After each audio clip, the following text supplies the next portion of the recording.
Miss হবে না আপনার পছন্দের টিভি শো। দেখুন জি5 অ্যাপে একদম ফ্রি। জেঠুমনি, এগুলোই তো সেই মিসিং প্রাণের গাড়ি। মানে ডিজাস্টার ম্যানেজমেন্ট সেল থেকে তো এই গাড়ি নাম্বার দুটোই পাঠিয়েছিল। সে কি রে, রুদ্র এই গাড়ি দুটো খুঁজে বার করলো? এই উদ্যোগটা আগের দিনে এত কাণ্ড হতো না।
আপনি আমাদের সাথে ধর্নায় বসেছিলেন বলেই এত তাড়াতাড়ি সবকিছু সুরাহা হলো।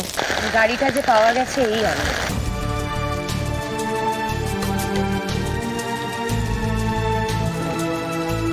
আপনার মতো বৌমা যদি সব জায়গায় থাকতো তাহলে আমরাও একটু সুযোগ সুবিধাগুলো পেতাম।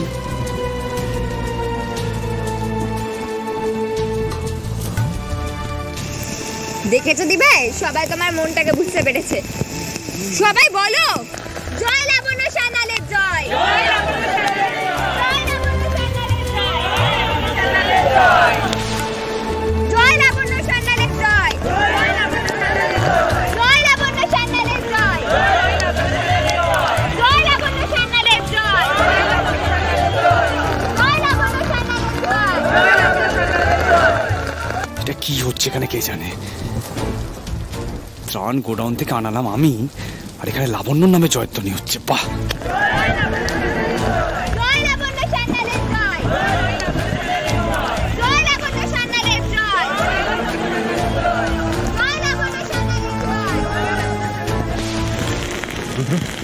গাড়িগুলো কোথায় পাওয়া গেল?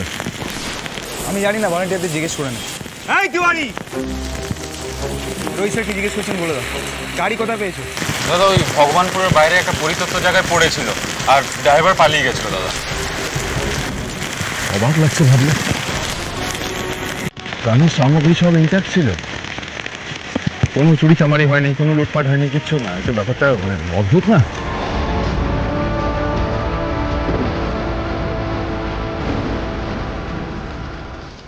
কি ব্যাপার বলো তো?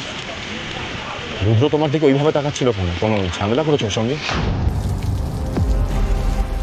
স্যার, জামাইবাবু আজকে ত্রাণের গাড়ি ধুম করে পেয়ে গেলেন। স্বেচ্ছাসেবকদের আগে কাজে লাগায়নি কেন? ভগবানপুরে মানুষদের ঘাড়ে লুটপাটের বদনাম দিয়ে দিলেন ধুম করে। আপনার অদ্ভুত লাগছে না? আমি কি খুব ছেলে মানুষের কথা বলছি? তুই তোমার কথাগুলোর যে কোনো যুক্তি নেই সেটা আমি বলবো না। রুদ্র হয়তো ভাবেনি যে ভলেন্টিয়ারদের কাজে লাগালে এই গাড়িগুলোর খোঁজ পাওয়া যেতে পারে। জি5 ডাউনলোড করুন আর সব এপিসোড দেখুন একদম ফ্রি।